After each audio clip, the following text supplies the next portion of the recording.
Иван Герца Авдарма. Так называется тепличное хозяйство, которое функционирует благодаря поддержке некоммерческой организации АКСА, созданной в Молдове еще в 2001 году. Иван Герца специального образования в этой отрасли не имеет. Он по специальности тракторист. Однако желание заниматься выращиванием овощных культур было у него еще с самого детства. Будучи ребенком в селе Садык, откуда он сам родом, Иван имел в родительском огороде свои 40 кустиков помидоров, за которыми сам и ухаживал. Сегодня Иван предприниматель в селе Авдарма. Вместе со своей семьей он создал небольшое тепличное хозяйство, открыл предприятие и занимается выращиванием помидоров и огурцов. После как колхозы закрылись, я чуть поработал в колхозе.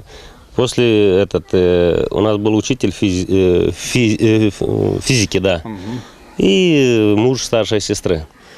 Они подняли такой вопрос: хай сделаем мы свой огород. Нету колхоза, хай сделаем. Мы посадили рано весной капусточку. После капусты там и помидоры, и то после капусты я посадил огурцов. Даже не видел нигде никогда, что огурцов можно на нитке. Просто взял от себя, забил пару столбиков, потянул. Я заметил, что они намного дольше живут, намного больше урожая выдают. И после этого решилась дома делать маленькую тепличку.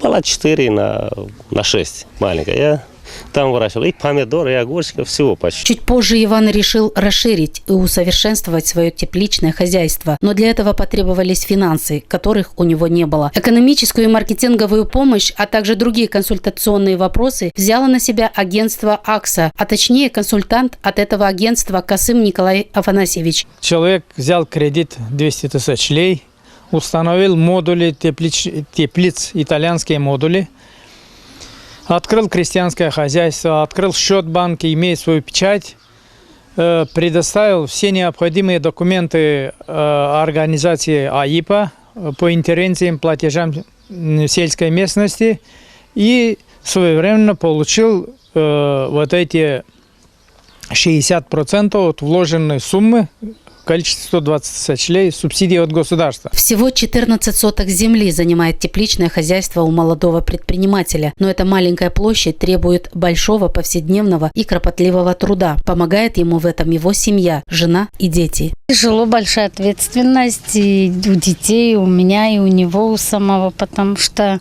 чуть не уследил, чуть прозевал, уже или заболели, или какую-то заразу, инфекцию. Это тоже как маленькие дети, за ними уход нужен и любовь.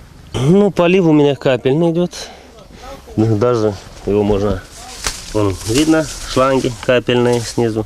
Сверху обязательно пленочку черную. Это что способствует.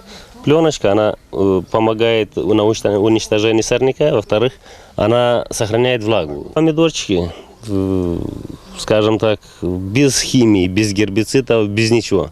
На обычно народные средства. Свою продукцию Иван реализует тут же в селе Авдарма. В центре села свою бойкую работу осуществляет магазин овощей крестьянского хозяйства Иван Герца Авдарма. Однозначно, что выращенные в этом хозяйстве помидоры являются экологически чистым продуктом, так как имеют большой спрос у сельчан.